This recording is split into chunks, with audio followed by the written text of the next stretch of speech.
Nada más que una entrevista. Fuera de contexto. ¿Para qué sirve pensar? Quiero ser un náufrago en el mar. Fuera de contexto. Mucho más que una entrevista. ¿Para qué sirve existir? Quiero ser un oso y dormir. Sarranz, Rodríguez, una invitada y vos. Todes. Fuera de contexto. Quizás ya ni sepan para qué.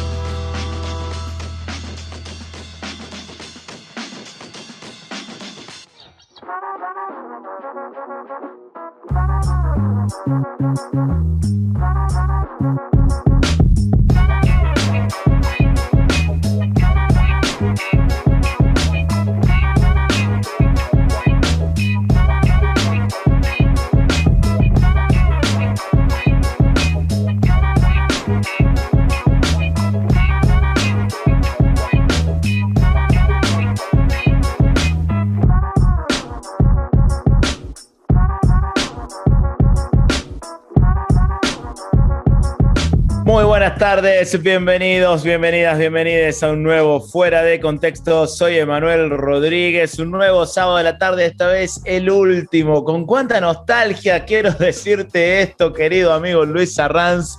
Bienvenido al último programa de Fuera de Contexto, ciclo 2021. Muy buenas tardes, Emma querido, buenas tardes para todos y para todas, qué gusto saludarte, bueno, en este caso por última vez, eso sí me da muchísima nostalgia también, pero bueno, hemos llegado a cumplir justo hoy un año de Fuera de Contexto y 52 programas, es decir, 52 entrevistades. 52 entrevistas, un poquito más porque te acordás que cuando empezamos era doble, eran 2 entrevistas por programa. Es Después decidimos darle todavía más tiempo para que se explayen las entrevistades y nos fuimos a un entrevistado por programa. Ha sido un año tremendo por lo cambiante también, un programa muy pensado para la lógica de pandemia y tenemos que confesar que se nos complicó un poquito sostener esa lógica cuando ya no sé si la normalidad total, pero sí una cierta normalidad comenzó a regresar con lo que tenía que ver con nuestras rutinas laborales, pero aún así quiero decir que ha sido un gustazo, un tremendo placer compartir contigo este año. Todavía me acuerdo cuando me propusiste, a ver, porque nosotros, hay que contarle a la audiencia, veníamos trabajando juntos durante el macrismo, ¿no? Sobre todo en los últimos años de macrismo, trabajábamos juntos en la producción de los espectáculos de Peroncho, viajábamos juntos, hemos dormido en la misma habitación, ¿por qué no vamos a decirlo? Con las giras de Peroncho. Digamos todo. Con las giras de Peroncho, tanto tiempo compartido y después con el cambio de gobierno vieron un par de cambios en las condiciones laborales que nos permitieron también tener otros trabajos y esa sociedad de la producción, bueno, se disolvió, pero queríamos seguir trabajando juntos de alguna manera y esta fue la vía, este fue de alguna manera la excusa para seguir conversando más allá de los términos de la conversación de una amistad, ¿no? Tratar de hacer de esa amistad también un modo de producción de contenidos. Totalmente, un programa surgido en plena pandemia. Recuerdo incluso que una noche de desvelo de la pandemia, viste que las noches se extendían un poquito más, uno se acostaba un poco más tarde, sí. y desvelado, se ocurre la idea de hacer un programa de entrevistas y no era hora para escribirte, ya eran 4 o 5 de la mañana, entonces pero esto era un sábado para domingo. El domingo, el primer abro los ojos y tenía un mensaje, ya era más tarde porque obviamente me había acostado tarde, me desperté más tarde, un mensaje en el celular tuyo que decía te extraño culiado. Ese era el mensaje, digo, porque aparte yo digo, esto es una señal, yo pensé, se ocurrió esta idea y él me escribe, entonces esto ya está, bueno, y después lo que sigue fue comentárselo al Tano y que comenzara esta locura aquí en el Destape Radio. Absolutamente, absolutamente, que comenzara esta y también la aventura de la barbarie, que es un poco hija de esta, ¿no? Porque fue después de esas conversaciones con el Tano que se fue gestando también la barbarie, así que, bueno, para mí personalmente un sueño cumplido, formar parte del staff de esta queridísima radio, de esta radio que fue todo un símbolo de resistencia durante los años de macrismo, una señal de esperanza, sin lugar a dudas, una muestra de que se podía seguir apostando al laburo colectivo, seguir apostando también al laburo con ideales, seguir creyendo en que hacer explícitas ciertas ideas no siempre terminaba en tragedia, ¿no? Que era la lección que pretendía enseñarnos el macrismo. Así que más que agradecido por este tremendo año en el que, bueno, pude formar parte de la grilla de programación con vos en Fuera de Contexto y con un enorme equipo ahí en La Barbarie, con Luana Pascual, con Andrés López, con Jazz Mosquera, con el Rubio Peronista, y en los dos programas compartiendo con Nico Colombo. De fútbol no vamos a hablar, ha sido una semana dura. Bueno, es como un sueño cumplido ser parte de la radio de la cual uno es oyente, ¿no? Eso tiene, sí. Es un lujo que nos damos, compartir también aquí con varios compañeros, compañeras que admiramos tanto, y por supuesto lo que hace de alguna manera también distintiva a la radio respecto a otras es sus oyentes, la oyentada. Y esa oyentada participa del programa también a través del hashtag Fuera de Contexto en Twitter, es donde nos leemos, donde intercambiamos mensajes, donde vamos compartiendo impresiones y donde también nos pueden ir escribiendo desde dónde nos escuchan y cómo ha sido también este año en sus vidas, en sus devenires. Mirá lo que son las cosas, porque también tengo que decir que con Fuera de Contexto volví a trabajar con un tipo que fue testigo de mis primeros pasos en la radio, cuando empecé en Radio Universidad de Córdoba, junto a Max de Lupe, haciendo el ¿Qué pretende usted de mí?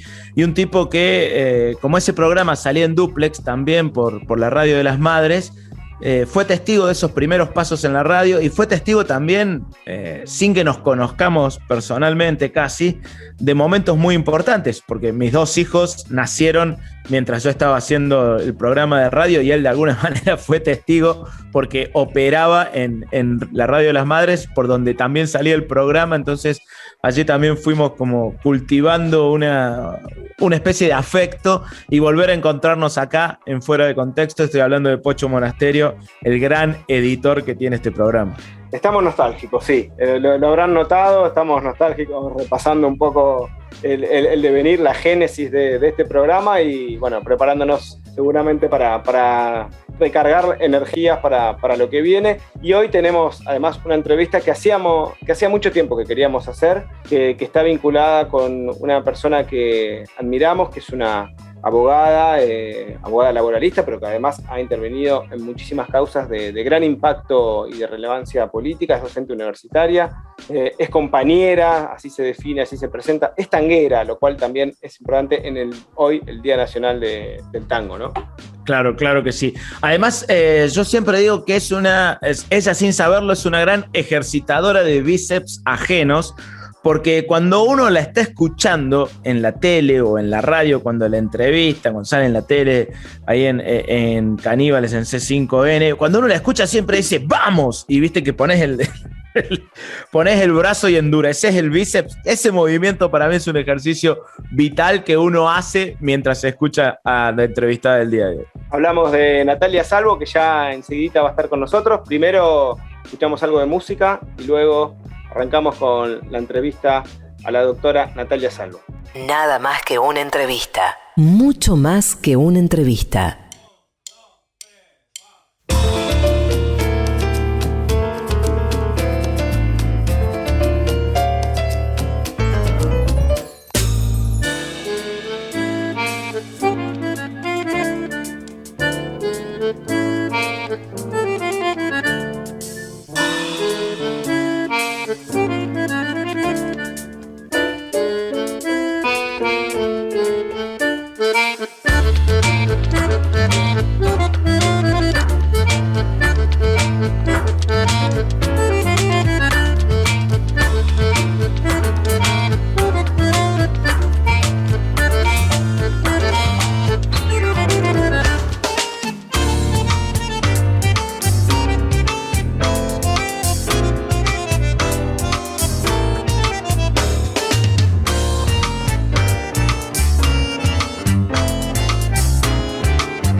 Hola, yo soy Juan, de Argentina también, y también me siento muy privilegiado de poder ser uno de los pocos argentinos que puedo hacerle preguntas. Ay, ahora voy a contestar. Yo quería... Fuera de contexto. El privilegio de la charla.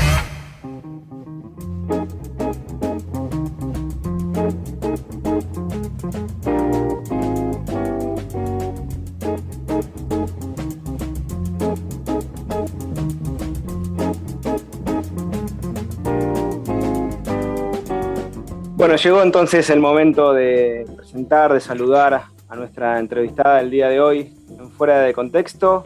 Es abogada, es docente universitaria en la Universidad Nacional de Buenos Aires, en la Universidad Nacional de José C. Paz. Ha intervenido en los últimos tiempos en causas de alto voltaje, sobre las cuales también vamos a conversar.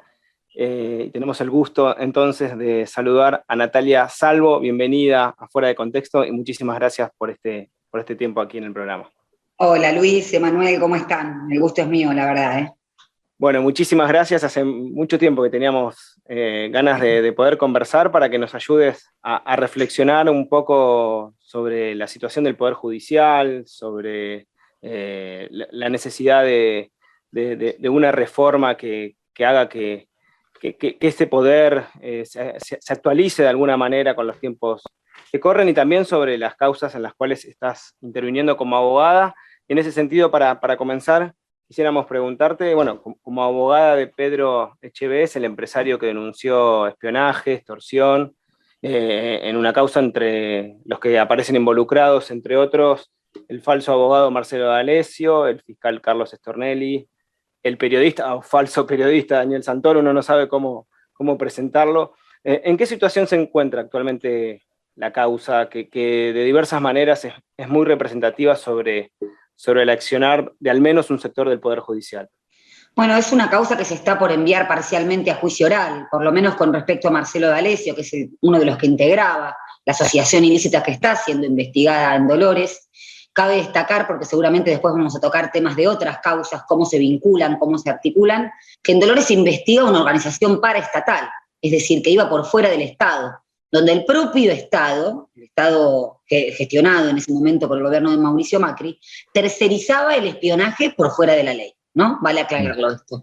Digo que está siendo en Estado por ser enviada a juicio oral parcialmente, porque, por ejemplo, con relación al fiscal Stornelli, todavía falta que su procesamiento en relación a 2 hechos de los 8, por los cuales fue inicialmente imputado, se confirme. 8 hechos en donde el fiscal, que aún continúa siendo fiscal, y esto también debido a otro dispositivo que no funciona bien dentro del sistema de justicia, que es el Procurador General de la Nación, como jefe de los fiscales, sigue siendo fiscal. Stornelli está procesado y continúa en sus funciones. Y no está procesado por cualquier delito.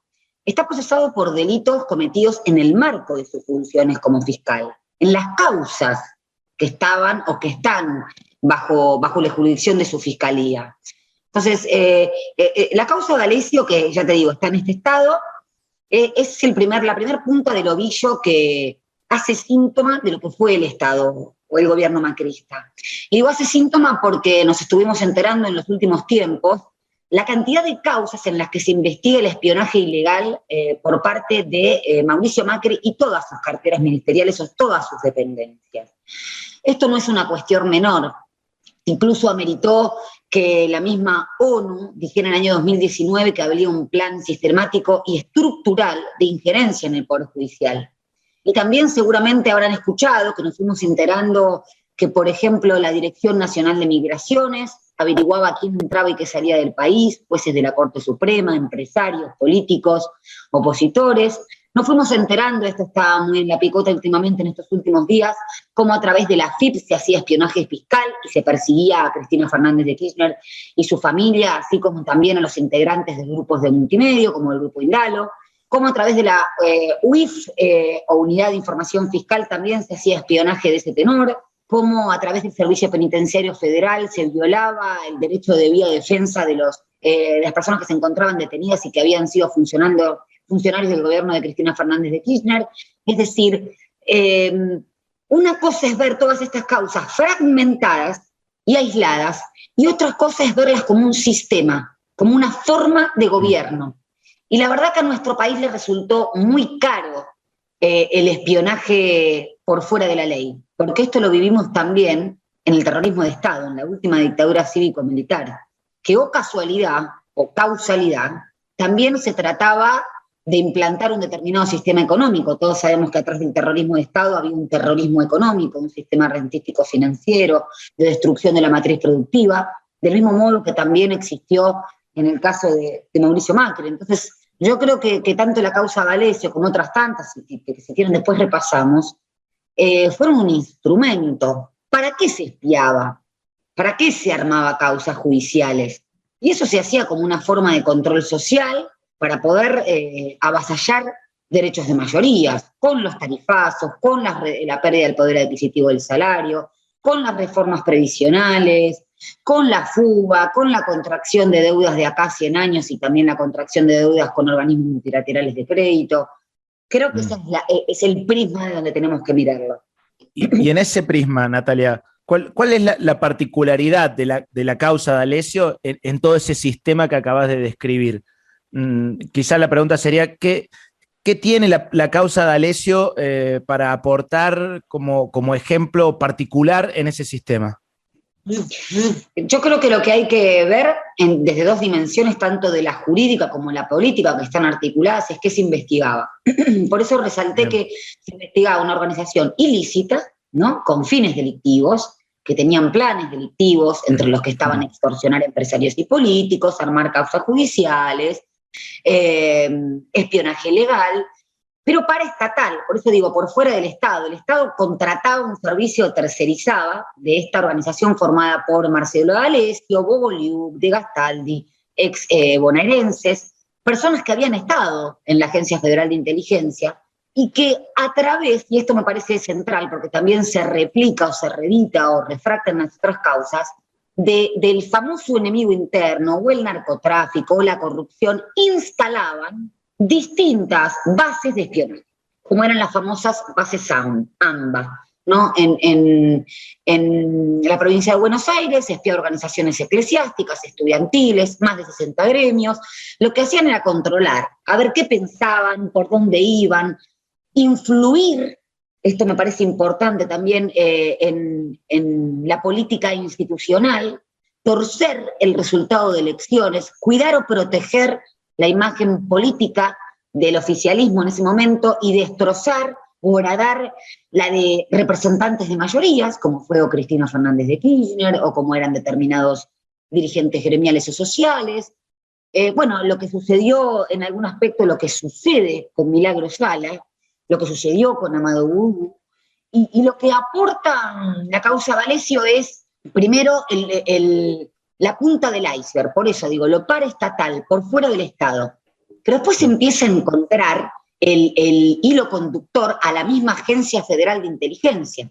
Y ese hilo conductor tiene un nombre y apellido, se llama Pablo Pinamonti, era un abogado que estaba dentro de la sección de jurídicos de la Agencia Federal de Inteligencia, que era el que le daba órdenes a Bobo Liuk, que integraba esta sección paraestatal. Entonces le mandaban a hacer este trabajo sucio, digámoslo así.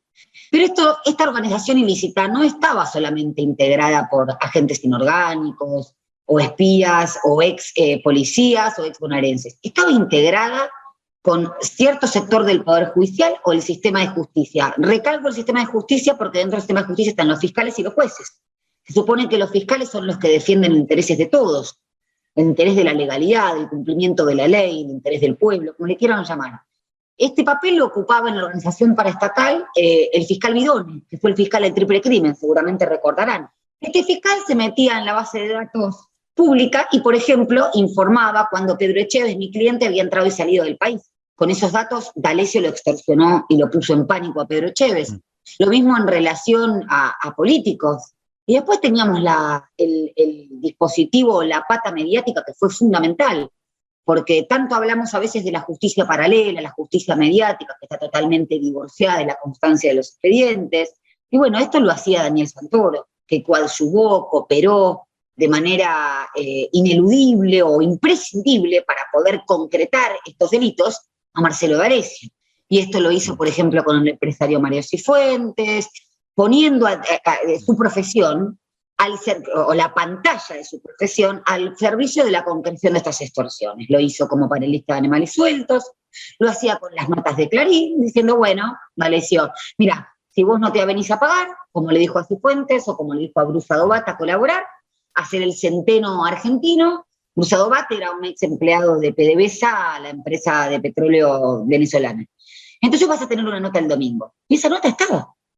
Pero además en los dispositivos electrónicos de Marcelo D'Alessio, por eso Marcelo D'Alessio estuvo tan desesperado el día de su allanamiento, por el juez Alejo Ramos Padilla y Villena, que también lo estaba investigando por otra causa, había archivos en donde estaba relatado el destino de la causa GNL, la causa madre de la causa Cuadernos, la primera, que se inició en 2014-2015, cuando ya se estaba preparando la persecución a todos los funcionarios del gobierno de Cristina Fernández de Kirchner. Bueno, que iba a caerse la pericia, que iba a haber una pericia trucha. Recordemos que ahí se hablaba de sobreprecios del gas. Cada vez que se habla de sobreprecios, las pruebas de pericia son fundamentales, que van a decir si hay o no sobreprecios. Esa pericia, el perito está condenado por falso testimonio calificado, porque lo hizo a través de un sitio de internet, El Rincón del Vago. Entonces D'Alessio y Santoro sabían que eso se iba a caer, y por eso Santoro había escrito un libro. Pero esto estaba en los archivos Word que habían encontrado de Marcelo D'Alessio. No solamente encontraron eso, encontraron también fallos de la causa Cuaderno, con 6 días de anticipación que lo sacaran la sala de Irurzun, por ejemplo. Entonces, esta matriz, medios de comunicación, o ciertos medios de comunicación, con fiscales, con jueces y con políticos que blanqueaban toda esta inteligencia ilegal que producía D'Alessio, Bogoliu, de Gastaldi, bueno, hacían denuncias.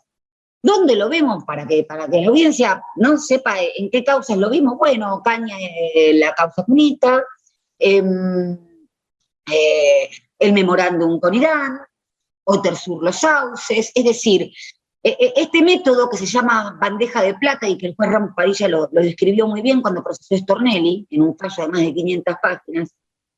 Bueno, hay inteligencia ilegal. ¿Cómo la metemos en un canal institucional ilegal? Bueno, a través de un político o a través de un medio de comunicación, de un programa como el de La Nata, como el de Animales Sueltos, donde se habla de una escucha, o como hizo Majul, que se encontró una escucha ilegal en Palermo, corriendo, eso recordarán bien. Entonces, esto es una forma de operar, o como se dice modus operandi, una matriz, una manera de actuar, una manera de comportamiento, que está articulada entre estas 4 patas: medios de comunicación, fiscales y jueces, por otro lado, segunda pata; tercer pata, la pata política, connivente; y cuarta pata, los servicios de inteligencia.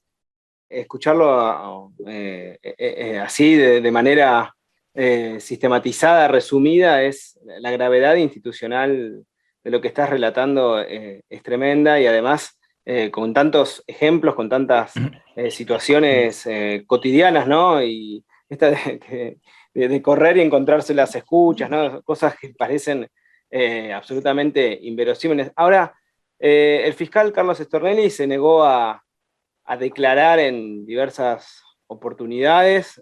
Bueno, ya ahí ya se vio un tratamiento muy desigual con respecto al que obtiene cualquier ciudadano de la nación. Recuerdo a Eve, la quisieron detener justamente por negarse a declararla. Fueron a buscar por la fuerza pública un jueves a las 3:30 de la tarde. El ejemplo que te iba a poner, porque a veces uno dice, bueno, ¿cómo fue posible que sucediera una cosa así? Lo que estuvimos en ese momento y olfateábamos, olíamos, que había una condición de posibilidad para que el Poder Judicial esté desembosado, para actuar por fuera de la ley.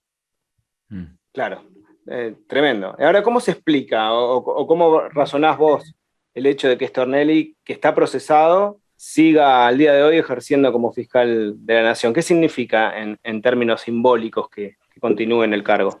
Sí, voy a traer a colación una frase de Andrés Larroque, o el Cuervo Larroque, que él me parece que lo expresó muy bien de manera muy sucinta.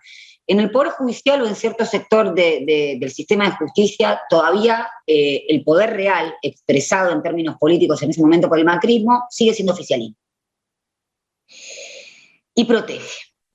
El poder real, o sea, el poder judicial persecutorio con respecto a representantes gremiales, políticos y sociales de mayorías, procura impunidad a este tipo de gente, como el fiscal Stornelli. No tiene otra explicación. Y simbólicamente da un mensaje muy peligroso. Porque el Poder Judicial es el último reaseguro de la famosa República. Y más allá de que, o por lo menos a mí, a uno le resuena, ¿no?, decirse o republicano o hablar de pública porque nos pujaron el contenido o el significado de palabras de la democracia, como la división de poderes, la república. Y es muy peligroso para la democracia, en tanto sistema de gobierno representativo de mayorías, para la república, que habla de la división de poderes y que cada poder constituido tiene su competencia, y uno no puede hacer lo que hace el otro, como por ejemplo ahora el Poder Judicial que quiere cogobernar, ¿no?, a través de sus sentencias, impugnando las políticas de mayorías sociales, como por ejemplo el DNU, que declaró servicio público esencial al acceso a Internet y a la telefonía fija y celular, ¿no? Está parado por una decisión del Poder Judicial. Yo creo que es un mensaje peligroso simbólicamente, porque da cuenta de que el poder, que tiene que ser el reaseguro de los derechos, de las garantías constitucionales, se dedica a vulnerarlos. Se dedica a aplicar la ley de manera diferenciada, según si es el poder real o no. Y ya lo había dicho Scalabrini Ortiz, el poder no necesita de la ley la necesitan los vulnerables, porque el poder tiene el poder ya.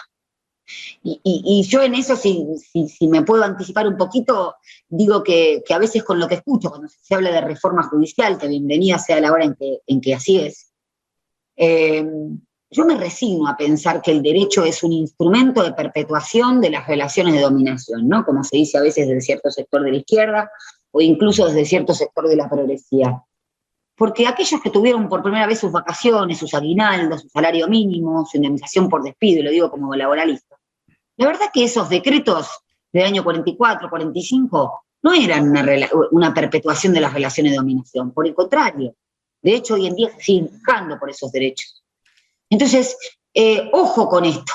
El derecho es un instrumento, y como todo instrumento, como un martillo, puede servir para construir o para pegar. Y no por nada ese poder real a nivel continental, lo hizo en Ecuador, con una causa casi cuadernos, lo hizo en Brasil, lo hizo en Argentina, eligió el Departamento de Estado infiltrarse en el Poder Judicial a través de estas palabritas del narcotráfico y la corrupción, porque el poder real nunca viene y dice, hola, te voy a hacer un golpe de Estado para voltear los gobiernos latinoamericanos de los años 60. ¿Qué tal? ¿Cómo estás? Bueno, hubo una oleada de gobiernos populares en la década del 2000 a 2010, entonces también vamos a hacer lo mismo. No siempre se presenta como una pantalla. Y la verdad que creo que hay que ver eso. ¿Por qué eligió el Poder Judicial? Eligió el Poder Judicial porque era el único que no se había democratizado después de esas últimas dictaduras latinoamericanas. Eligió ese Poder Judicial porque a veces, como cuando se habla con el lawfare, era más barato hacer una guerra jurídica y tenía mejor prensa que movilizar a las fuerzas de seguridad, a las Fuerzas Armadas. Pero el mecanismo es el mismo. También eligieron, o eligen, un enemigo interno. Antes era el subversivo, el activista gremial, el peronista, el de izquierda, y hoy en día es el narcotraficante, en el menor de los casos, o el corrupto. Entonces son dispositivos, me parece, lingüísticos o palabras que se llenan de contenido, pero siempre sirven para la persecución. Pues a mí me parece interesante destacar esto. Nunca las dictaduras militares o la imposición de gobiernos de una baja nivel institucional o de debilidad en el Estado de Derecho se presentan como tal, descarnadamente, mostrando su rostro feroz. Siempre eligen una pantalla y hay que estar atentos para eso. Creo que además estamos viviendo un momento de mucha desesperanza a nivel mundial, por la pandemia, por la crisis obviamente del capitalismo, que siempre se va a traducir como crisis de representación política o crisis de la política, más allá de que exista, y que lo vemos a nivel global también. Me parece que son caldos de cultivo social, ¿no? La desesperanza, el miedo, el no encontrar, como dice Jorge Alemán, un nuevo orden civilizatorio que intente romper con la hegemonía del capital. Y bueno, son caldos de cultivo para que aparezca un Milei, para que aparezca, no sé, un Vox en España, un Cast es en Chile, y la única herramienta, que es la herramienta a la que le siguen pegando, es la política. Claro. Me parece que viene por ahí. Fuera de contexto.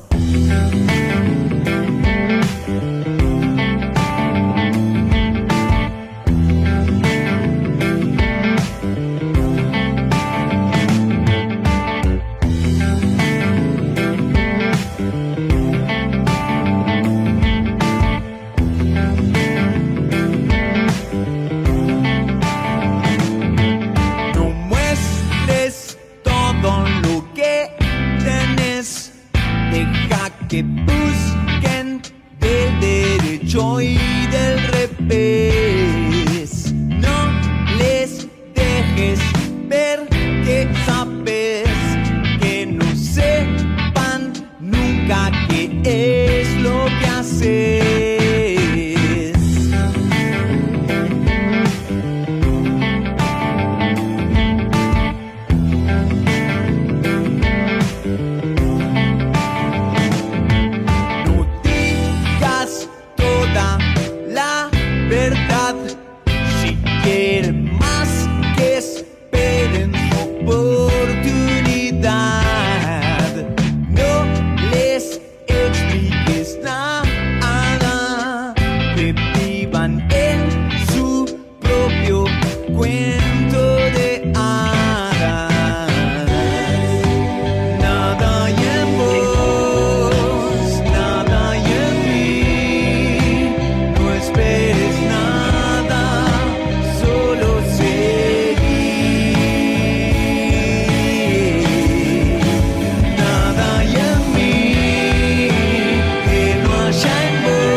Que no te expliquen cómo hay que vivir. No saludes al que no quieres. No hace falta ser siempre cortés. No te rías si no puedes. Pone cara de ojete una y otra vez. No obedezcas sin saber por qué. No tomes nunca más de 6 Ferrets.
Vos también, Pazman. Vos también la tenés adentro.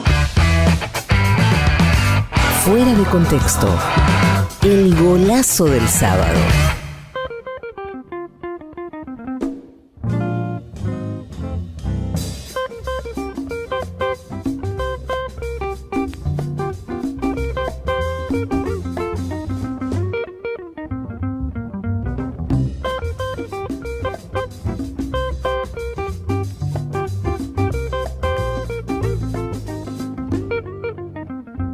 Estabas escuchando a Los Científicos del Palo, la banda marplatense que le pone música a este programa. La cortina musical de este programa se llama ¿Para qué sirve pensar? El tema que estabas escuchando recién es Nada hay en mí. Forma parte de los últimos lanzamientos de Los Científicos que están presentando Justicialistas Volumen 2 y que esta noche van a estar en el Teatro Vorterix.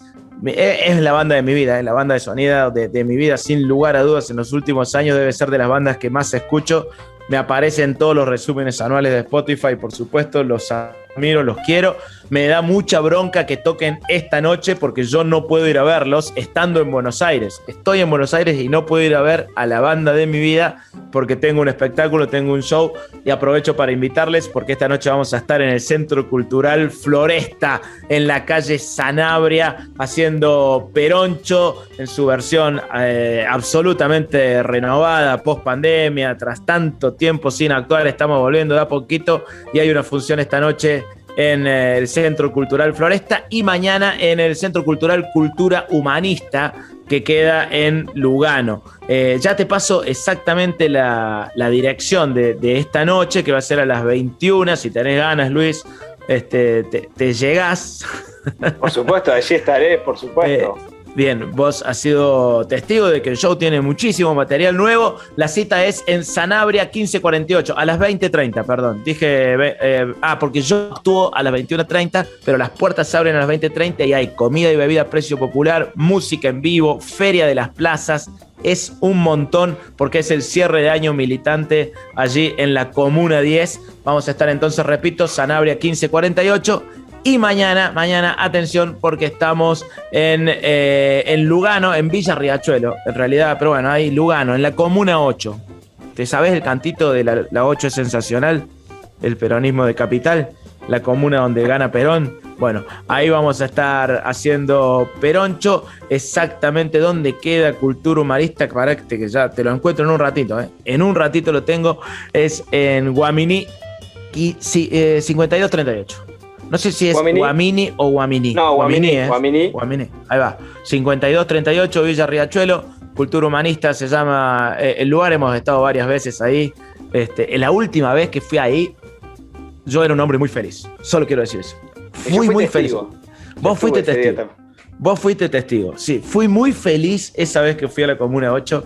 Muy, muy, muy feliz. Bueno, las reservas están en peroncho.ar, las pueden hacer y ahí está también toda la información por si tienen ganas de ir a ver un espectáculo hoy o mañana. Bueno, seguimos acá en el Fuera de Contexto. Ya dije que estábamos escuchando a los científicos del palo. Ya hice todo el repaso del chiveo que hay que hacer en relación a los espectáculos. Bueno, habrán notado que arrancamos a nivel musical, además de los científicos del palo, con algo de tango que va a ser también, se va a extender en los próximos temas que escucharemos a continuación, porque hoy es el Día Nacional del Tango, como decíamos, en honor al nacimiento de Carlos Gardel. Y si hablamos de efemérides, también tenemos que recordar que esta fecha es emblemática porque es la fecha habitual en la cual se realizaba la Marcha de la Resistencia, organizada por las Madres de Plaza de Mayo, siempre o generalmente en torno al 10 de diciembre, Día Internacional de los Derechos Humanos, porque un 10 de diciembre de 1948 la ONU hizo la Declaración Universal por los Derechos Humanos, y además fecha emblemática para las madres porque se conmemora el secuestro y la desaparición de 3 de ellas, las 3 mejores madres, como suelen decir, Azucena Villaflor de Vicenti, Mari Ponce de Bianco y Esther Balestrino de Cariaga.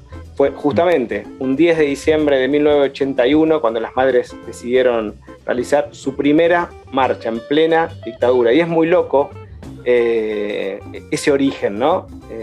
Porque surge de una conversación que escucha Eve en un colectivo. Me escucha hablar de resistencia. Y la resistencia tiene un significado, una carga simbólica en nuestro país a partir de la resistencia peronista muy fuerte. Y las madres dicen, bueno, lo miran de una manera como resistir, pero poniendo el cuerpo. Para ellas resistir tenía que ver mucho con lo físico, con poner el cuerpo. Entonces plantean la realización de una marcha de resistencia que implicaba marchar 24 horas de manera ininterrumpida en la Plaza de Mayo. 24 horas sin parar. Ya decirlo sí. Es conmovedor. Así que fue en aquel entonces cuando comenzó la primera marcha, que generó muchísima resistencia en el seno del movimiento de derechos humanos, porque ustedes sabrán que la caracterización que se hacía de la dictadura era una división entre moderados y duros, como si existiera tal cosa. Entonces se lo veía como si fuera una provocación. No, pero esto a los sectores moderados los va a endurecer y va a venir una fase represiva mayor. Entonces hubo mucha resistencia, hubo reuniones donde intentaron persuadir a las madres de que desistan de esta idea, de explicarle lo que era el significado de resistir. Eve lo dijo muy clarita en aquella asamblea: resistir es resistir, y nosotros los vamos a convocar. Y así fueron a la plaza, y la dictadura decidió cortarle la luz, o sea que durante la noche la marcha de resistencia fue totalmente oscura, había más militares y policías que madres, pero lo lograron. Y un periodista francés, que fue el autor del primer libro sobre las madres, les dijo en aquel entonces: si hoy ustedes no son echadas por la policía, si logran resistir y quedarse en la plaza, nunca nadie más las va a poder echar. Y tenía algo de razón el hombre. Claro que tenía razón. Qué historia es esa, ¿eh? Sabés que vos tenés varias marchas de la resistencia sobre tus espaldas. Yo tengo una anécdota para contar en relación a eso, porque en 2016 fui invitado para conducir un tramo de la marcha. Con la marcha dura 24 horas. Sobre el escenario, van ocurriendo diversas actividades. Esas actividades, tienen de vez en cuando algún conductor. Esa vez compartí escenario con Pedro Rosenblatt, con el cadete, así lo conocíamos en ese momento. Fue muy lindo, pero además yo recuerdo que tenía 2 turnos de conducción, y el primer turno era a las 9 de la mañana, ¿no? Y me acuerdo que estuve marchando la noche anterior un rato, me fui a dormir, tenía un show, me fui a hacer un show en Morón, justamente donde actué anoche, y volví al hotel, me acosté temprano, dentro de lo posible, me habrá acostado a las 2 de la mañana porque volvía de actuar, para mí era temprano por el post-show.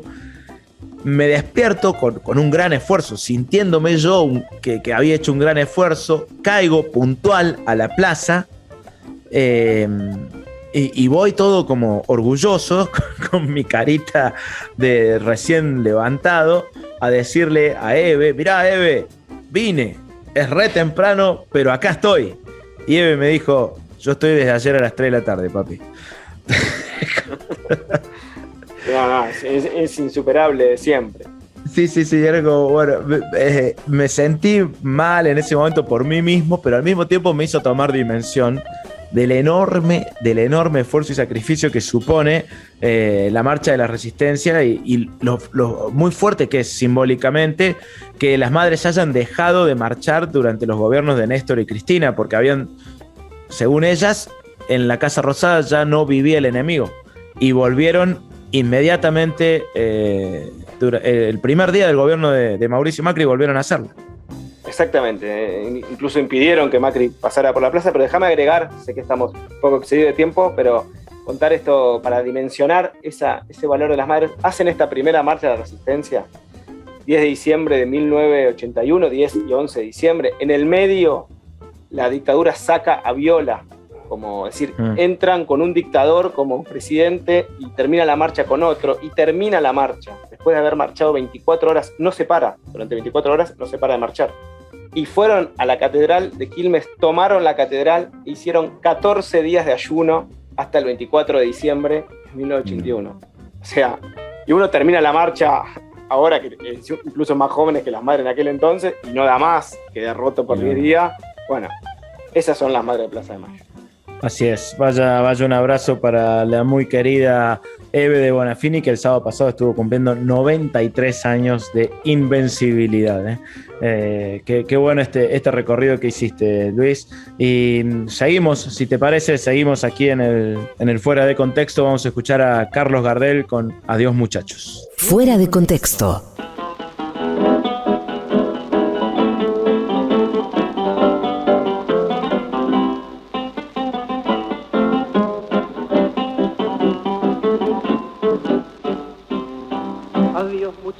Compañeros de mi vida, barra querida, de apenas tiempo, me toca a mí hoy emprender la retirada, debo alejarme de mi buena muchachada.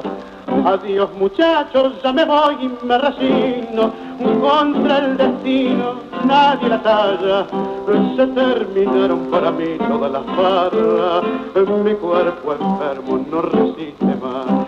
Acuden a mi mente recuerdos de otros tiempos, de los buenos momentos que antaño disfruté, cerquita de mi madre santa viejita, y de mi noviecita que tanto idolatré. Se acuerdan que era hermosa, más linda que una diosa, y que brioso de amor le di mi corazón. Mas el señor celoso de sus encantos, hundiéndome en el llanto, me la llevó. Es Dios el juez supremo, no hay quien se le resista. Ya estoy acostumbrado su ley a respetar, pues mi vida deshizo con sus mandatos, llevándome a mi madre y a mi novia también. Dos lágrimas sinceras derramo en mi partida por la barra querida que nunca me olvidó, y al darle a mis amigos el adiós postrero, les doy con toda mi alma mi bendición. Adiós muchachos, compañeros de mi vida, barra querida de aquellos tiempos. Me toca a mí hoy emprender la retirada, debo alejarme de mi buena muchachada. Adiós muchachos, ya me voy y me resigno, contra el destino nadie es la talla. Se terminaron para mí todas las barras, mi cuerpo enfermo no resiste más. No logramos lograr ese logro. Fuera de contexto. Un programa muy logrado.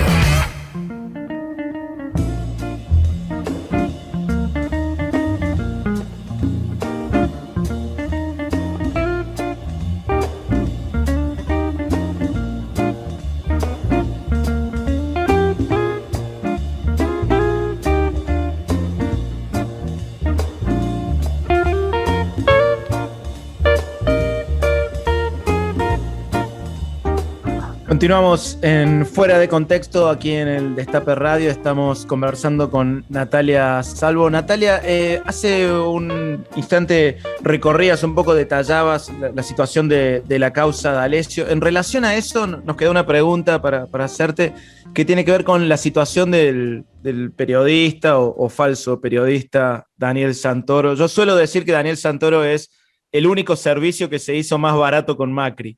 Pero bueno, es una descripción humorística nomás. Con las pruebas contundentes que hay, ¿cuál es la situación judicial del periodista, de Daniel Santoro? Bueno, el periodista Daniel Santoro, la Cámara Federal de Mar del Plata revocó el procesamiento. Y revocó ese procesamiento arguyendo que faltaban más pruebas. La verdad es que la cantidad de pruebas es absolutamente abundante, que involucra a Daniel Santoro, por eso digo, como cooperador, como ariete fundamental para concretar estos planes ilícitos y delictivos que llevaba a cabo Marcelo D'Alessio, pero parece ser que para la Cámara Federal de Mar del Plata eso no es suficiente. Por eso en alguna oportunidad, no solamente yo, sino otros abogados de estas causas, mencionábamos que en la Cámara Federal de Mar del Plata el fiscal, por ejemplo el fiscal Petigiani, o ciertos integrantes de algún modo procuran la impunidad de un Daniel Santoro, o también alivianan lo que es el procesamiento, como sucedió con el fiscal Stornelli, que de 8, como dije al principio, de 8 hechos que se le imputaron inicialmente, confirmaron su procesamiento en relación a 2 que, diríamos, eran los más escandalosos. Los que era inevitable encontrar algún tipo de artilugio, argumento, subterfugio para no continuar el procesamiento. Entonces, la explicación se encuentra en que aún siguen vigentes estos dispositivos de lo que se llama guerra judicial, que no desaparecieron de un día para el otro y que están vigentes en algunos juzgados, en algunas fiscalías. Clarín sabemos el poder que tiene como multimedio. Daniel Santoro era el jefe de redacción de Jurídicos, era un periodista hasta ese momento impoluto, y bueno, todo el poder real saltó a defenderlo, así como las fundaciones, como FOPEA, en donde daban curso, vale aclarar, no solamente Santoro, sino también D'Alessio, recordémoslo. Entonces, el tema de las fundaciones es otro tema a tocar, con fundaciones o ONG que juegan para este sector político o este sector económico, porque es la mejor forma también de hacer antipolítica. Muchas de las denuncias en nombre de la democracia, de la república, vienen de manos de fundaciones para la libertad, y uno corre el velo y atrás nos damos cuenta que están siempre los mismos rostros del poder. Y bueno, creo que es otro mensaje más de que necesitamos una reforma judicial, y yo cuando hablo de reforma judicial no me ciño estrictamente a una ley, porque la ley siempre es un punto de llegada, siempre tiene una legitimación anterior, una discusión social, una lucha de intereses. Entonces es una consagración de alguna manera. Pongo como ejemplo la ley de interrupción legal del embarazo. Hay una militancia de ese sector. Y la reforma judicial no solamente viene de las manos de las leyes, sino también viene de la mano de que se cambie la cosmovisión social de para qué sirve el Poder Judicial, que deje de ser una discusión de académicos, una discusión, incluso te diría, de política judicial, de periodistas, y que pase a ser una discusión colectiva, porque la ciudadanía, el pueblo, o como sea, tiene que saber que quienes resuelven en última instancia sobre sus derechos es este Poder Judicial. Ahora, Natalia, en este sentido que señalabas de la necesidad de una reforma del Poder Judicial, ¿qué aspectos te parecen nodales de esa reforma necesaria? En primer lugar, la ley que hay, por ejemplo, para modificar la ley del Ministerio Público Fiscal, que es, en este caso, el procurador, ¿no? Como dije, es la cabeza, es el jefe de los fiscales, que deje de ser vitalicio, me parece central, porque el carácter vitalicio, a mi juicio, tanto de fiscales como de jueces, hace que en un poder que se autoaudita y autofiscalice tenga cierta falta de control, o de fiscalización o de verificación de sus propios actos. Sometido ya al carácter vitalicio, la cuestión va a ser distinta. Esto está en la ley de reforma del Ministerio Público Fiscal, que no es ni más ni menos que casi una réplica, te diría, de una ley que presentó Juntos por el Cambio, pero parece que ahora hace 4 o 5 años atrás no le parece bien. La ley de reforma judicial, que también está por ser tratada, es fundamental para licuar también y diversificar el poder que había en Comodoro Pi, los tribunales de Comodoro Pi, los tribunales penales federales. No solamente contiene eso, sino que contiene reglas de actuación para los jueces, habla de independencia no solamente respecto a los otros poderes del Estado, sino también en relación a los medios de comunicación. Pero yo creo que es fundamental, uno puede decir es muy pretenciosa, pero las grandes soluciones no vienen de un día para el otro, ni vienen desde un solo sector. Tiene que haber una profunda reforma académica, Luis y Manuel. ¿Y por qué digo esto? Porque las currículas de las universidades de Derecho están formadas para que salgan abogados y abogadas defensoras de un determinado derecho con un sesgo económico, te diría. Todo lo que es el derecho social está absolutamente relegado, la perspectiva de género también, y recalco perspectiva, porque perspectiva es el lugar de donde se mira. No es ni cambiar las garantías constitucionales, como se dijo en relación al delito o al homicidio terrible, nefasto, repudiable de Lucio, cometa quien lo cometa. Entonces uno empieza a ver reacciones realmente conservadoras y tremendas, ¿no? Que por ejemplo yo he leído que se revierte el principio de inocencia con la perspectiva de género, lo cual es mentira. Pero digo, modificar las currículas de la Facultad de Derecho, porque de ahí salen abogados y abogadas que van a asesorar en los distintos poderes del Estado, que van a integrar el Poder Judicial, que van a defender derechos humanos. Y la verdad es que yo lo veo continuamente en el ejercicio de la profesión, cuando doy clases como profesora y cuando escucho a las personas que vienen a consultar, que parece que hay derechos que son más derechos que otros. Y te pongo un ejemplo. Hace poquito vi que se promocionaba un curso desde un sector de la usina jurídica empresarial, pero de abogados de empresas, que decían, o algo así como titulaba, el obstáculo al ejercicio de la industria lícita del artículo 14 de la Constitución Nacional. ¿Saben cuáles eran esos obstáculos? Los derechos del 14 bis. O sea, el obstáculo para el ejercicio de una industria lícita es no tener esclavos, tener un salario digno, una jornada limitada, un control en la producción, participación en las ganancias, protección unidireccional del trabajador, que es quien pone su cuerpo para producir ganancias, son quienes producen la verdadera riqueza de la nación. Y yo creo que ahí también podemos encontrar un poco el sesgo absolutamente antiperonismo que caracteriza a ciertos sectores de la sociedad. La verdad es que el peronismo fue el primero que eligió como sujeto político al trabajador o a la trabajadora en la escena política. Y eso la verdad que para la oligarquía o para hoy en día el sector financiero, como les quieran llamar, es imperdonable.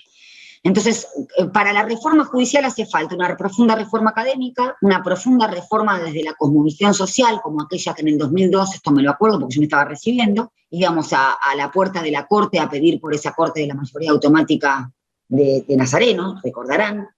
O sea, una fuerte movilización, o como fue o como existió con el caso Muiña de la Corte Suprema, aquel famoso 3 de mayo del 2017, que muchos y muchas levantamos los pañuelos y con eso reivindicábamos un legado simbólico y cultural del nunca más, que la verdad que era mucho más, por supuesto, mucho más amplio que cualquier filiación política que se hizo carne en nuestra sociedad. Y lo mismo tiene que suceder, que se haga carne, por eso digo que no es una solución que venga de un tiempo a esta parte, con la reforma judicial, académica, social, política y desde ya también legislativa, ¿no? Fuera de contexto, todo se presta.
Me acobardó la soledad y el miedo enorme de morir lejos de ti. Qué ganas tuve de llorar sintiendo junto a mí la burla de la realidad, y el corazón me suplicó que te buscara y le diera tu querer. Me lo pedía el corazón y entonces te busqué, creyéndote mi salvación. Y ahora que estoy frente a ti, parecemos, ya ves, dos extraños.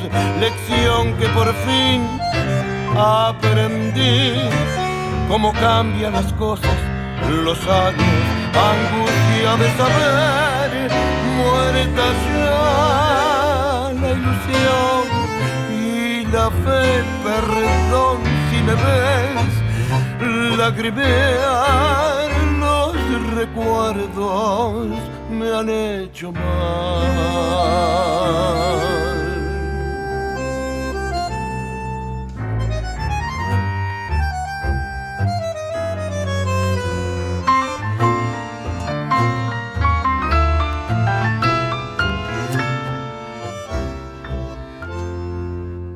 qué gran error volverte a ver para llevarme destrozado el corazón. Son 1000 fantasmas al volver burlándose de mí, las horas de este muerto ayer. Y ahora que estoy frente a ti, parecemos, ya ves, dos extraños. Lección que por fin aprendí, cómo cambian las cosas, los años, angustia de saber, muerta ya la ilusión y la fe. Perdón si me ves lagrimear, los recuerdos me han hecho mal.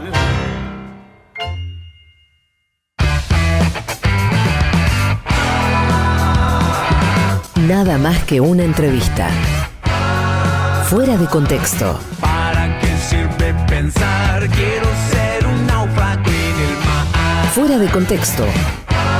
Mucho más que una entrevista. ¿Para qué sirve existir? Quiero ser un oso y dormir. Sarranz, Rodríguez, una invitada y vos. Todes. Fuera de contexto. Quizás ya ni sepan para qué.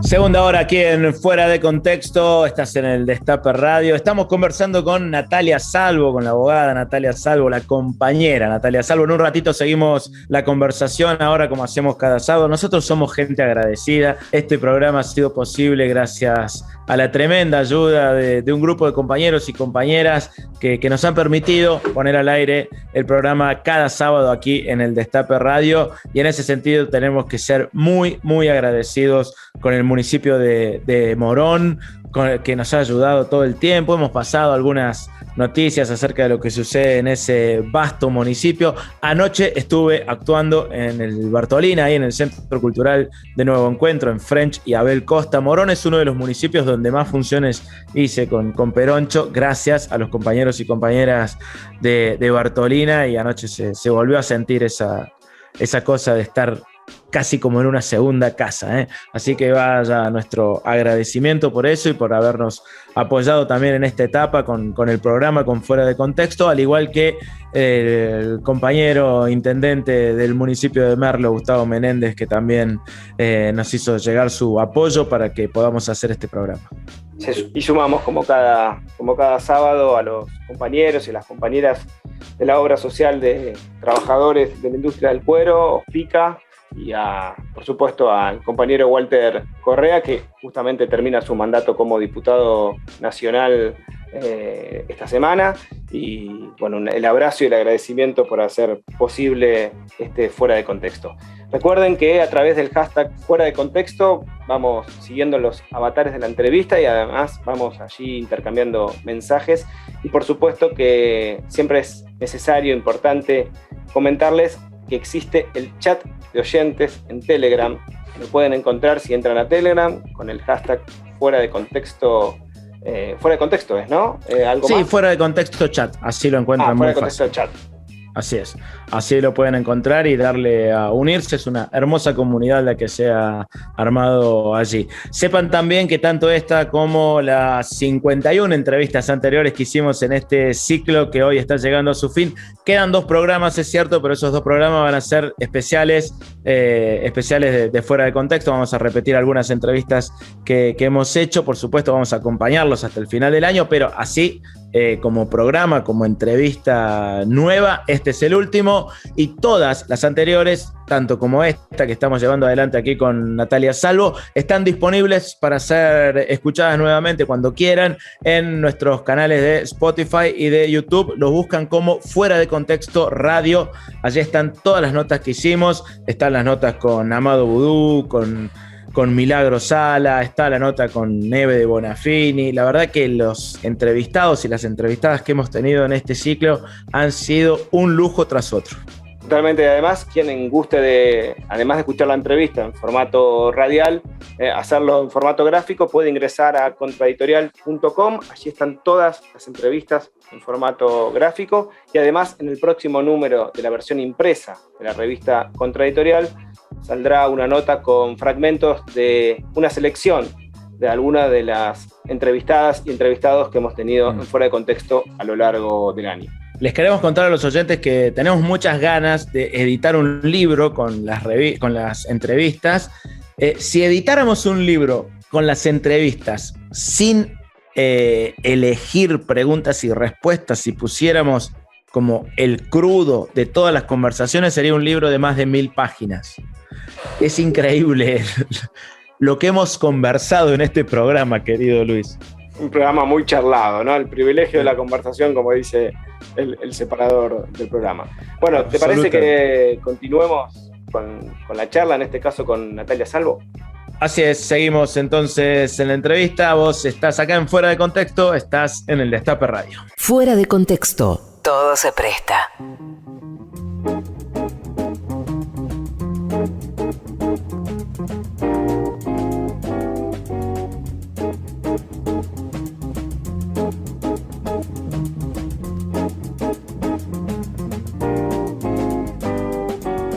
Seguimos en Fuera de Contexto, aquí en el Destape Radio. Conversamos con Natalia Salvo. Natalia, ¿cómo describirías la situación de tensión con la Corte Suprema y cuáles te parecen que son los principales riesgos de contar con una Corte Suprema tan reducida en número de jueces?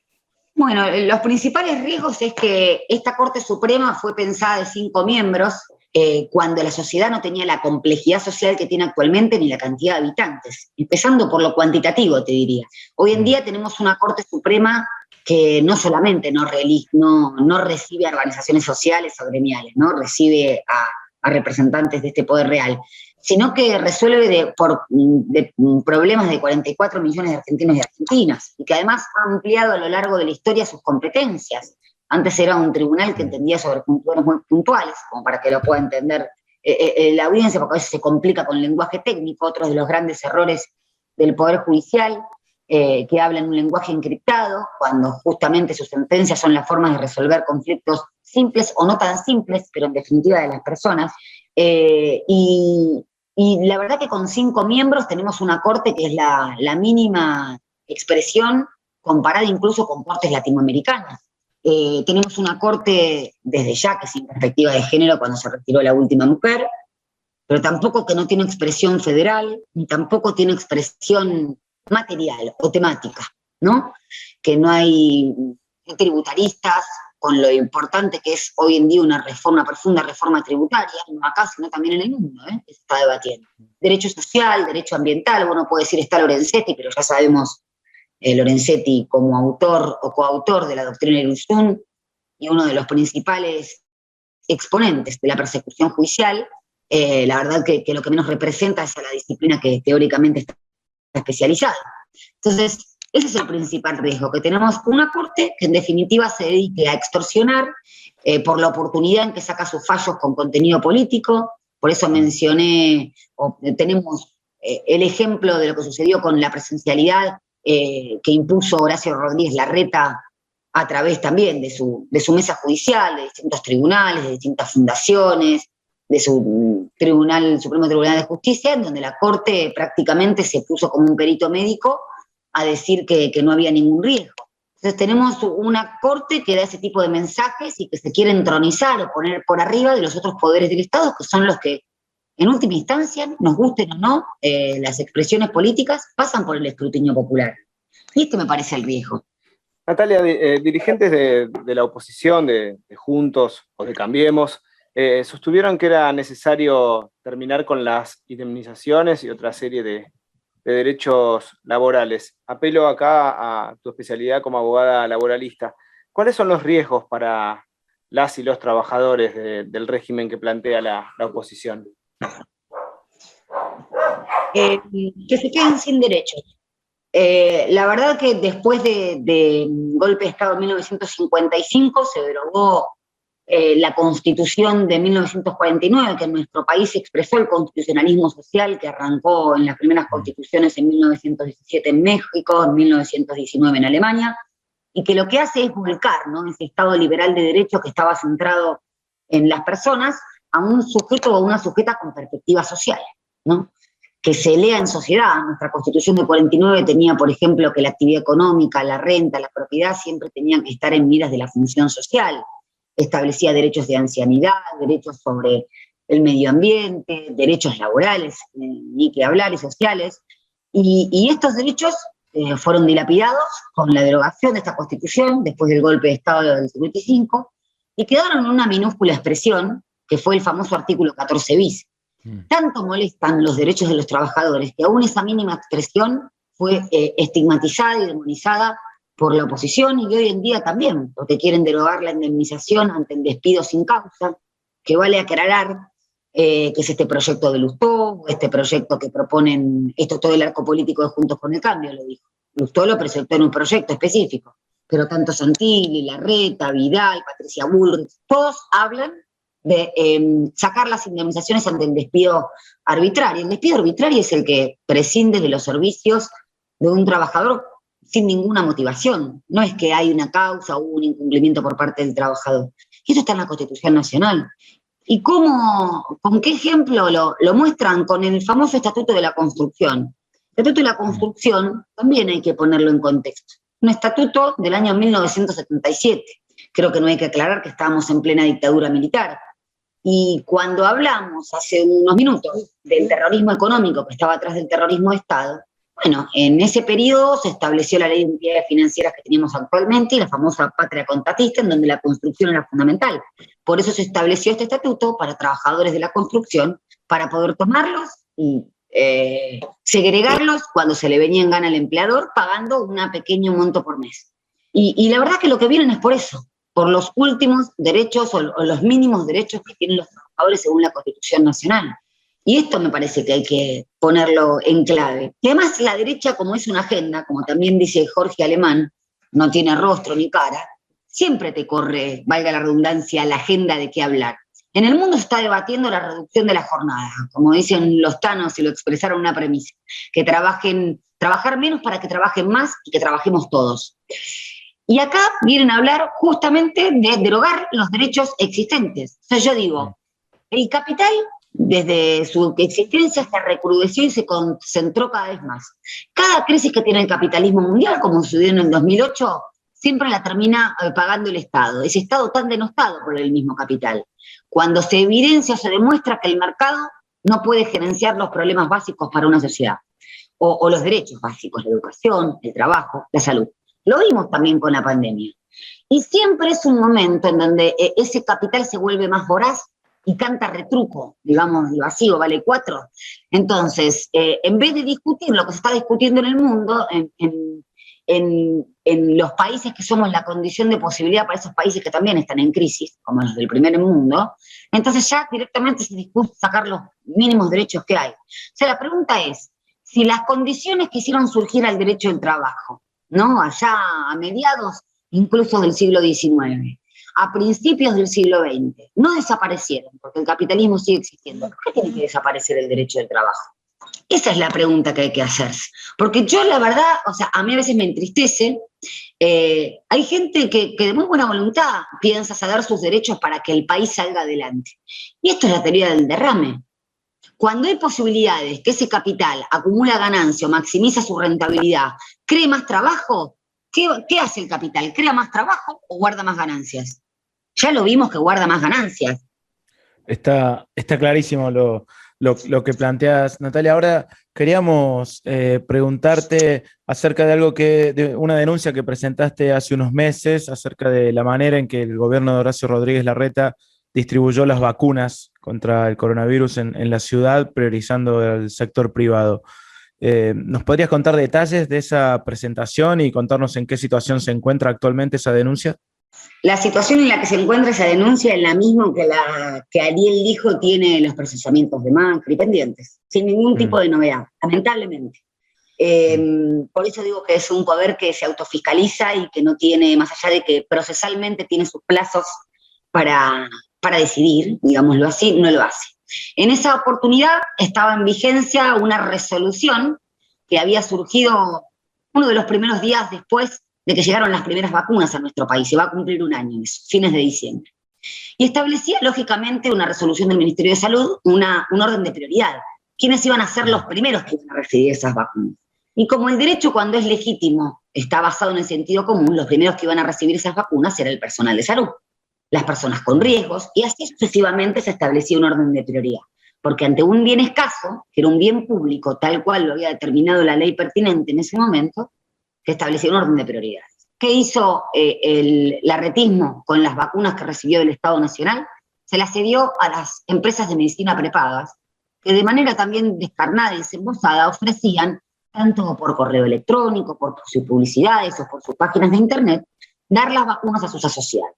Es decir, se había generado una suerte de, como sucede acá en la Ciudad de Buenos Aires, ciudadanos de primera y segunda categoría. Aquellos que podían pagar entre 10.000 o 15.000 pesos una prepaga iban a tener primero sus vacunas. Y aquellos que no, iban a tener que ir a la cola o esperar. Como en el Titanic, con los botes. Bueno, exactamente lo mismo. Esto con un bien que estaba financiado desde el Estado Nacional, que pagamos todos y todas. Tantas veces escuchamos que la derecha habla de que se paga con el dinero de mis impuestos. Bueno, acá pasaba eso. La reta hizo negocios con el dinero de todos los argentinos y las argentinas. Por supuesto que eso después fue pasando desapercibidos, porque gracias a la gestión del Estado Nacional se fueron consiguiendo cada vez más vacunas. Hoy en día somos uno de los países, no tengo el dato último, pero que tiene aproximadamente un 83% de la población vacunada, uno de los países con más altos índices de vacunación. Se vieron los resultados en la población por cómo fue decreciendo el índice de contagio. Bueno, hoy en día sucede otra cosa con distintas variables que van sucediendo, que también son consecuencias de lugares en que por la pobreza no fueron vacunados. Entonces, es una investigación que está literalmente parada, porque esos juzgados federales paran o avanzan las causas según los tiempos políticos. Y adivinen además quién era el fiscal en ese caso, salió sorteado, que yo representé quise constituirme como querellante, fui denunciante, pero no me hicieron lugar. Es Tornelli. No. Entonces, estamos ante es Tornelli. Así que mientras continúen estos mismos rostros, la verdad que va a estar compleja la profunda reforma del Poder Judicial. Yo no soy de las que cree que el Poder Judicial se autodepura, no creo que ningún poder se depure. Y me viene a la cabeza una frase de Néstor Kirchner, que no recuerdo cuándo la dijo, pero dijo: al poder no se lo puede conducir, el poder se lo limita. Bueno, acá en este caso tenemos un poder, hay que limitarlo. Ya sabemos que no vamos a poder conducir en términos políticos, pero sí limitarlo, institucional, democráticamente y republicanamente, como, yo no tengo nada que esconder, como lo hicieron los gobiernos peronistas. Digo, no tengo nada que esconder porque soy peronista y soy kirchnerista, pero hasta eso nos han sacado también. Han homologado el peronismo y el kirchnerismo, como sucedió inicialmente en el 55, incluso a través del decreto 4161, que estaban prohibido mencionar. Denostar o estigmatizar o pretende identificar un espacio político con la corrupción, con la muerte de la política, con el antirrepublicanismo, cuando en realidad ayer, lo decía Amado Gudú en el programa en que integro, en C5N, fueron los gobiernos peronistas los que saldaron las deudas con el FMI y los gobiernos liberales o neoliberales o dictatoriales los que tomaron esa deuda. Desde 1956, la primera deuda con el FMI, después Martínez Dios, luego Cavallo o Mauricio Macri, y siempre la terminó pagando obviamente el pueblo, que también esto hay que destacar, porque muchos postulan no pagar la deuda. La verdad que yo no quisiera estar en los zapatos de quienes están negociando ahora esta deuda, porque sabemos cuáles son las consecuencias en este contexto de no pagarla. Pero sí, como sucedió en el 2005, poner en valor el esfuerzo del pueblo para poder pagar esta deuda. Y con la impunidad judicial actual, yo hoy lo puse en las redes sociales. Vamos a tener Sturzenegger volviendo a hablar, cuando fue el responsable de Megacanje y fue sobreseído por este tema por el fiscal Moldes, que no apeló, mejor dicho, la resolución, y que confirmó esta decisión fue la Cámara integrada por Martín Ursuní y Fará en el año 2016, cuando volvieron al gobierno.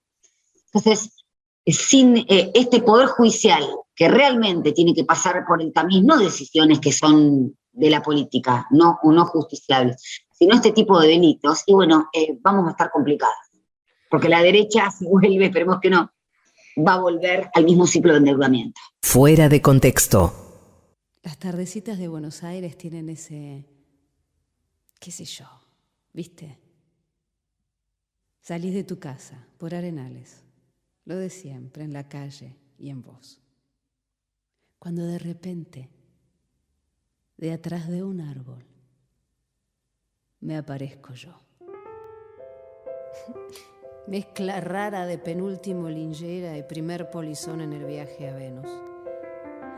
Medio melón en la cabeza, las rayas de la camisa pintadas en la piel, 2 mediasuelas clavadas en los pies y una banderita de taxi libre levantada en cada mano. ¿Te reís? Pero solo vos me ves, porque yo paso entre la gente y los maniquíes me guiñan, los semáforos me dan 3 luces celestes y las naranjas del frutero de la esquina me tiran azares.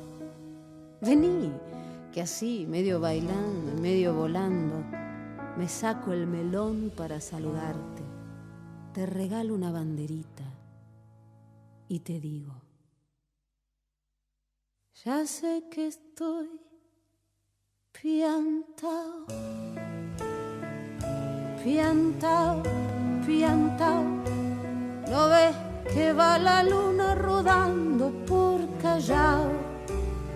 Que un corso de astronautas y niños con un vals me baila alrededor. Baila, vení, volá. Ya sé que estoy piantao, piantao, piantao. Yo miro a Buenos Aires del nido de un gorrión y a vos te vi tan triste. Vení, volá, sentí el loco berretín que tengo para vos. Loco, loco, loco, cuando anochezca en tu porteña soledad, por la ribera de tu sábana vendré con un poema y un trombón a desvelarte el corazón. Loco, loco, loco, como una acróbata de mente saltaré sobre el abismo de tu escote hasta sentir que enloquecí tu corazón de libertad. Ya vas a ver. Salgamos a volar, querida mía. Subite a mi ilusión super sport y vamos a correr por las cornisas con una golondrina en el motor. De dieites nos aplauden. ¡Viva, viva! Los locos que inventaron el amor. Y un ángel, y un soldado, y una niña nos dan un valsecito bailador. Nos sale a saludar la gente linda y loco, pero tuyo. Qué sé yo, provoco campanarios con la risa y al fin te miro y canto a media voz.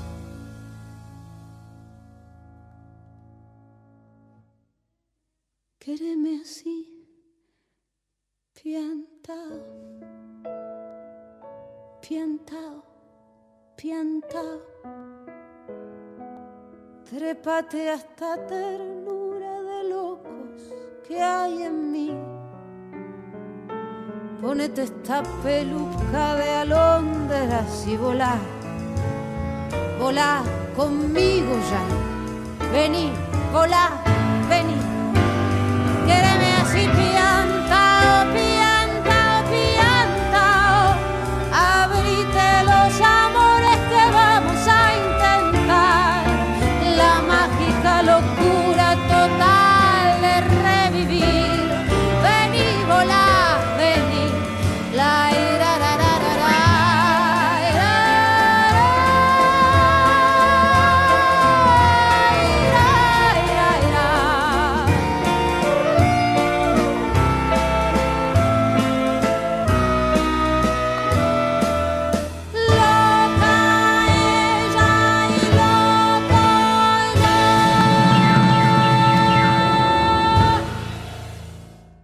Hola, yo soy Juan, de Argentina también, y también me siento muy privilegiado de poder ser uno de los pocos argentinos que puedo hacerle preguntas. Pero ahora voy a contestar. Yo quería... Fuera de contexto. El privilegio de la charla.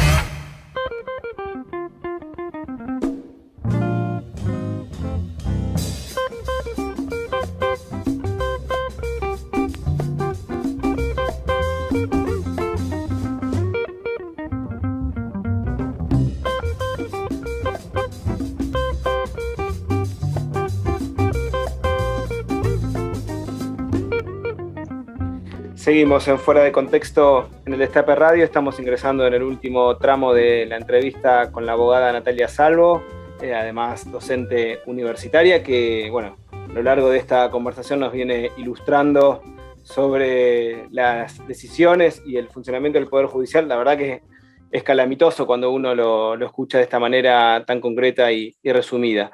Natalia, en muchas historias referidas a lo vocacional, generalmente hay un momento X, un momento determinante por el cual alguien elige una determinada vocación. En tu caso, ¿existió ese día en el que dijiste quiero ser abogada? ¿Cómo fue ese momento?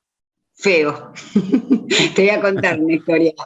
Mi mamá es abogada y vos viste cómo es también el mandato social. Ay, vas a ser abogada como tu mamá. Mi vieja nada que ver, hace derecho de familia. Y yo cada vez que me decían eso era como una patada al hígado.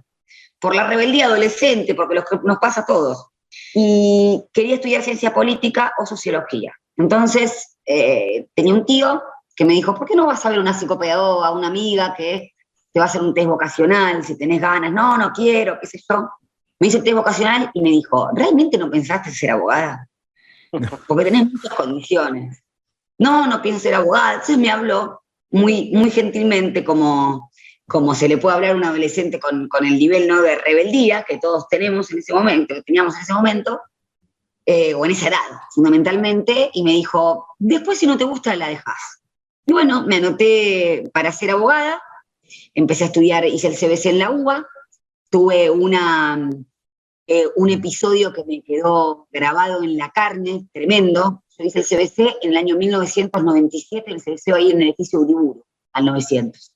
Y en la clase de Sociedad-Estado, cuando estaba hablando el profesor de la última dictadura militar, por eso digo que los pibes que ahora sí son adolescentes tienen que valorar tremendamente la experiencia que tuvimos con Néstor y Cristina, donde la política dejó de ser para nostálgicos, porque un pibe se paró, era hijo de militares, y empezó a hablar a favor de la última dictadura militar. Y después se levantó un pibe que le pegó una piña, que era hijo de desaparecidos.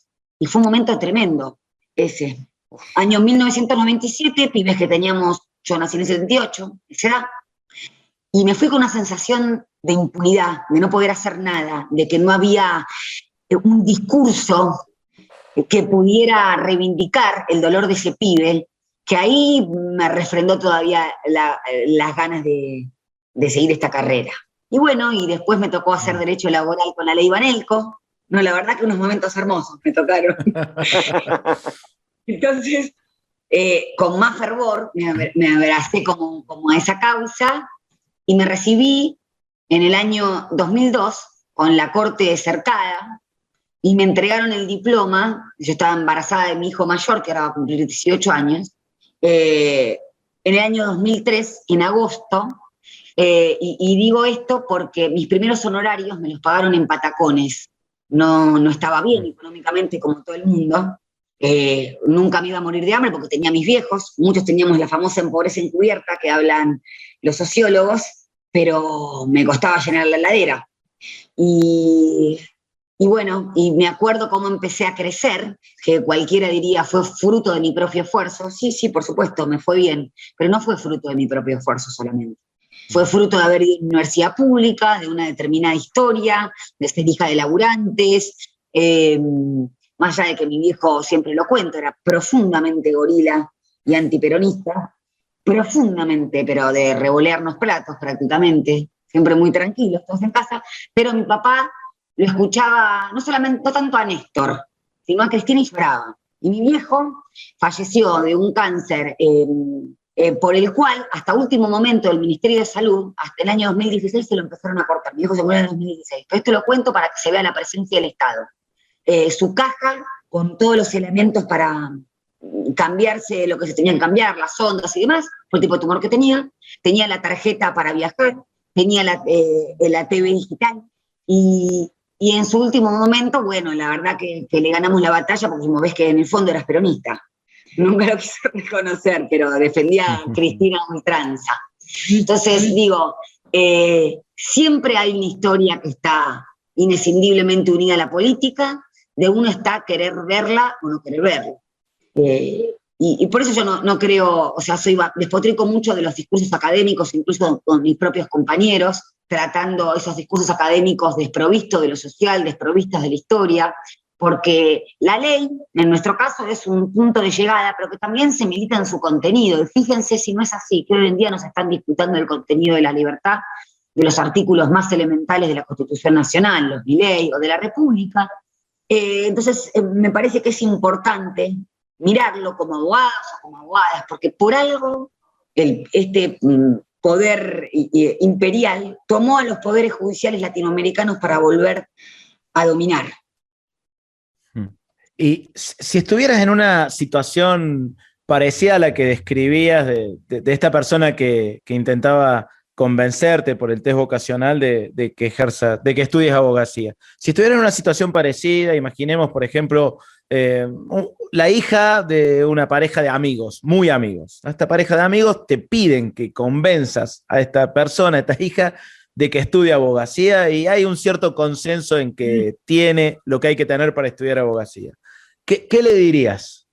Que necesitamos más abogados y abogadas que defiendan los derechos humanos y sociales.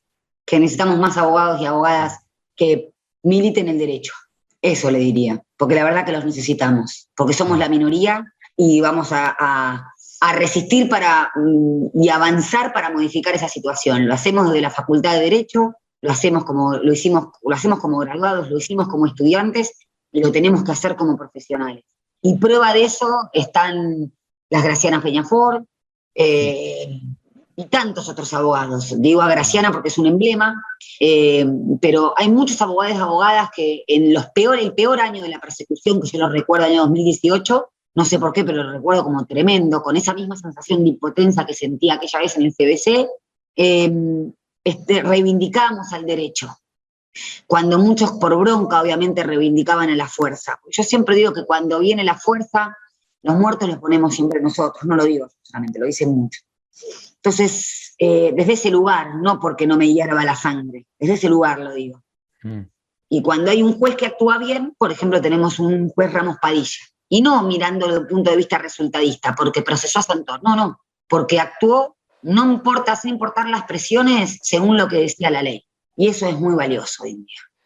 Natalia, al escucharte varias veces hablas del derecho como una herramienta contra la impotencia, ¿no? Como que es la que te permite muchas veces destrabar situaciones injustas en las que uno no sabe, en la que no sabe qué hacer, ¿no? ¿Cómo fue desarrollándose eso a lo largo de tu carrera? ¿Qué momentos señalarías como los hitos donde el derecho se convirtió en una herramienta contra la impotencia?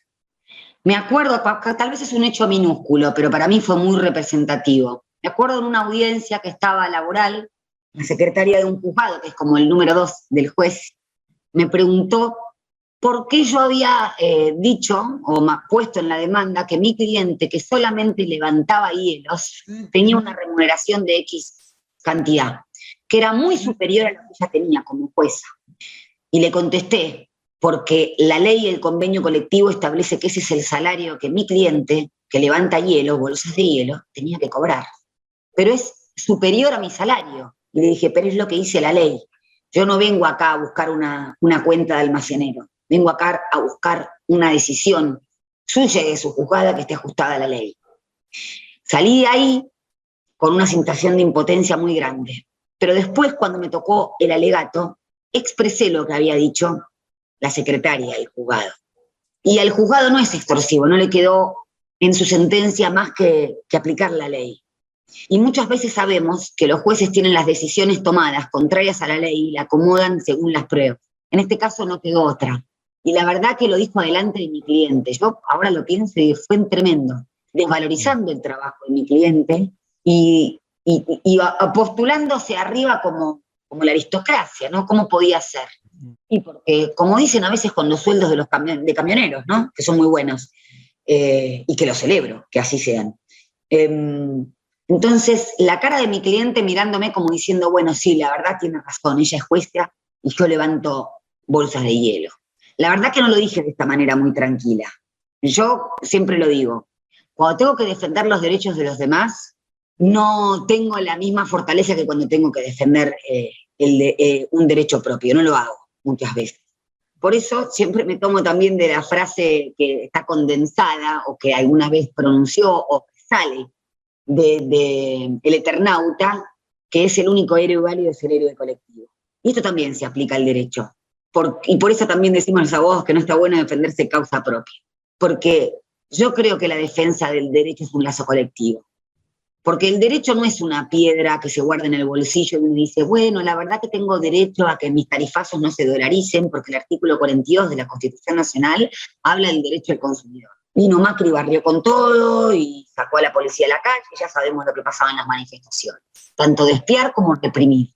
Entonces, ese derecho es letra muerta si no se defiende colectivamente. Y ahí está la dimensión social de la reforma judicial y del derecho. Por eso yo siempre digo que quieren traducir al derecho o a la ley en algo muerto.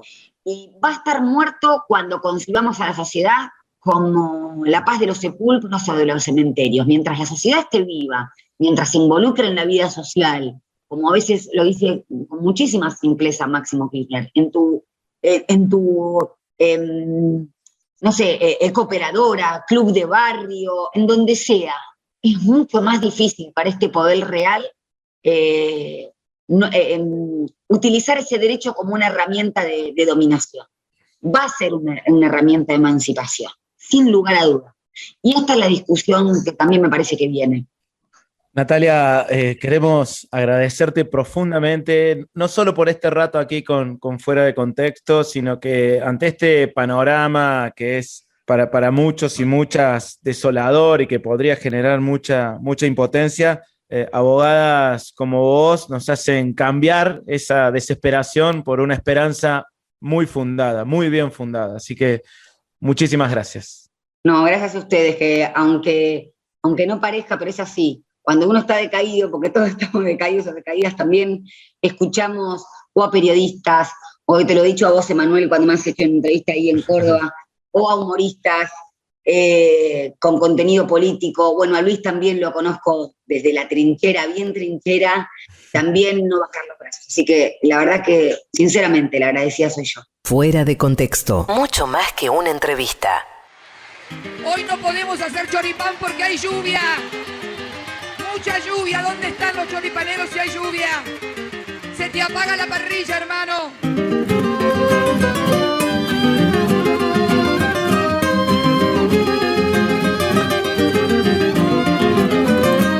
Un manjar tan popular es el terror del buen gorila. Tanto odio lo obnubila, que se cree gente decente, se le ve apretar los dientes con expresión embravecida. Se le salan las heridas y se enferma en su locura, pues critica al que labura y reivindica genocidas.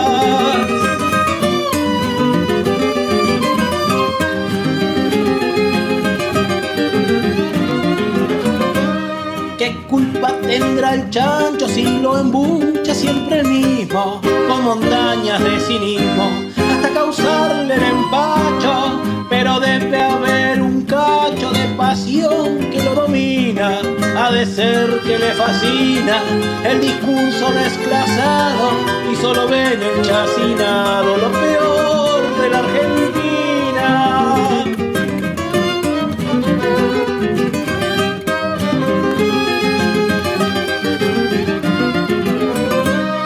Tanto le preocupa el humo que no puede ver el bosque, tan sumido en el embroque, empantanado en tanto humo, que fomenta así el consumo de mentiras bien contadas y se suma la girada que se cree que esta comida atenta contra la vida y la propiedad privada.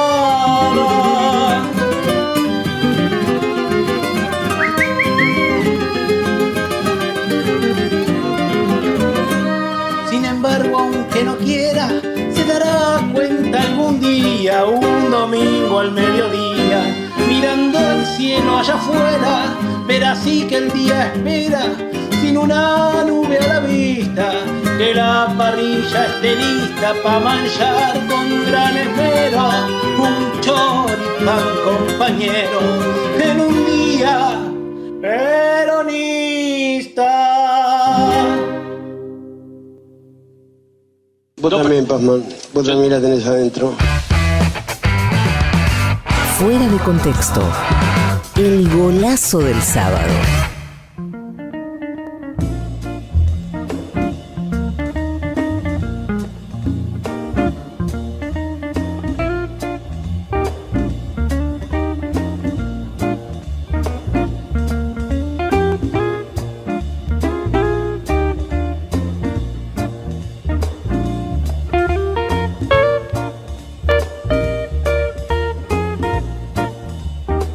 Estabas escuchando a la banda de tangos militantes que lo tiró. Buscalo en las redes porque todos sus tangos son como el que acabas de escuchar, Milonga del Choripán, con unas letras increíbles que hablan obviamente de la militancia nacional y popular. Que lo tiró se llaman, te lo recomendamos aquí en Fuera de Contexto, que va llegando al final del final. Este es el final del final en este ciclo 2021. Muchísimas gracias por habernos acompañado.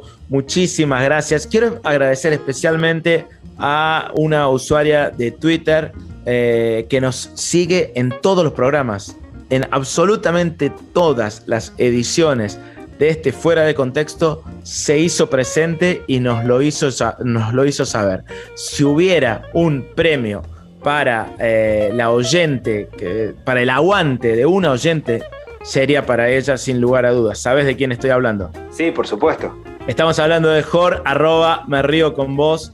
En todos los programas tuiteaste en los 52, así que muchas gracias de corazón por ese aguante.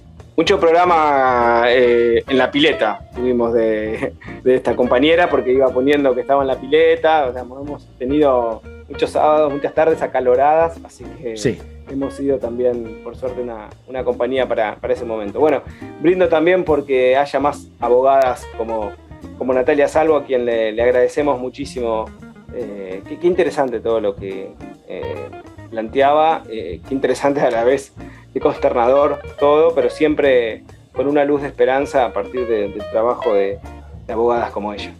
Hablando de luz de esperanza, qué gana de quemar todo, ¿no? Pero bueno, mejor no hay que decir eso, no corresponde. ¿Lo dije o lo pensé?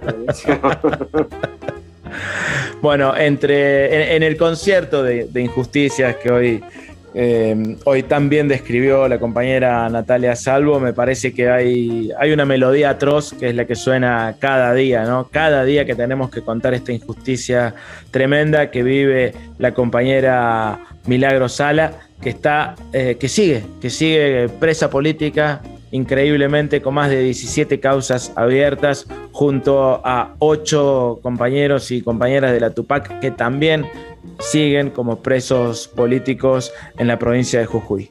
2.156 días son los que lleva Milagro en esta condición de presa política. Inconcebiblemente, 731 de esos días son durante un gobierno peronista.